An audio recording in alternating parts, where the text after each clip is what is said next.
மரபு பிழையற்றதை எடுத்து எழுதுக. சோறு சாப்பிட்டான், பால் குடித்தான், அம்பு விட்டான், கூடை முடைந்தான்.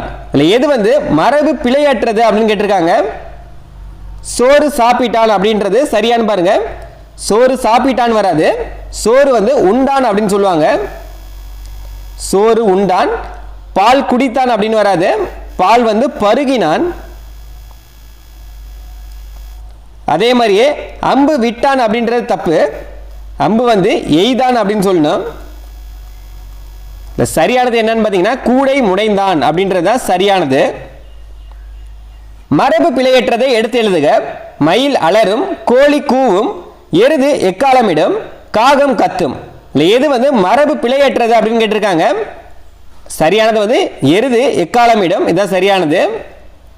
மயில் வந்து அலரும் அப்படின்னு சொல்லியிருக்காங்க, மயில் வந்து அலராது, அகவும். அதே மாதிரியே கோழி கூவும் அப்படின்னு சொல்லியிருக்காங்க, சேவல் தான் கூவும், கோழி வந்து கொக்கரிக்கும்.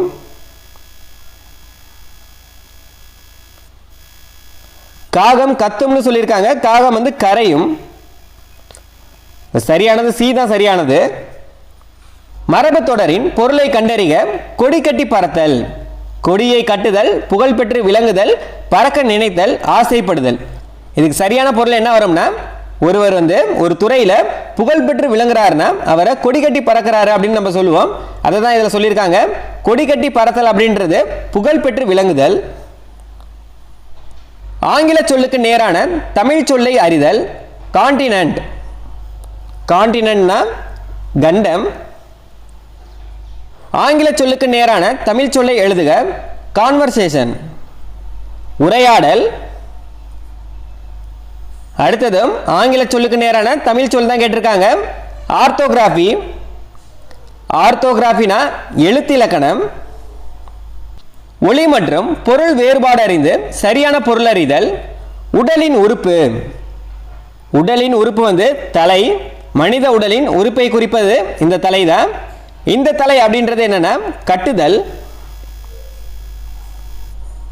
இந்த தலை வந்து இலையை குறிக்கும். இது வந்து மூங்கில்.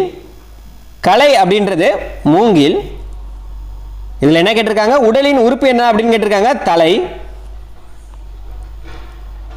ஒளி மற்றும் பொருள் வேறுபாடு அறிந்து சரியான பொருள் அறிதல். அறிவு பகுதி, அறிவு சார்ந்த படைப்புகளை சொல்றது கலை. இந்த கலை அப்படின்றது எதை குறிக்கும்னா வயல்ல தேவையில்லாத செடியை தான் கலை அப்படின்னு சொல்லுவாங்க.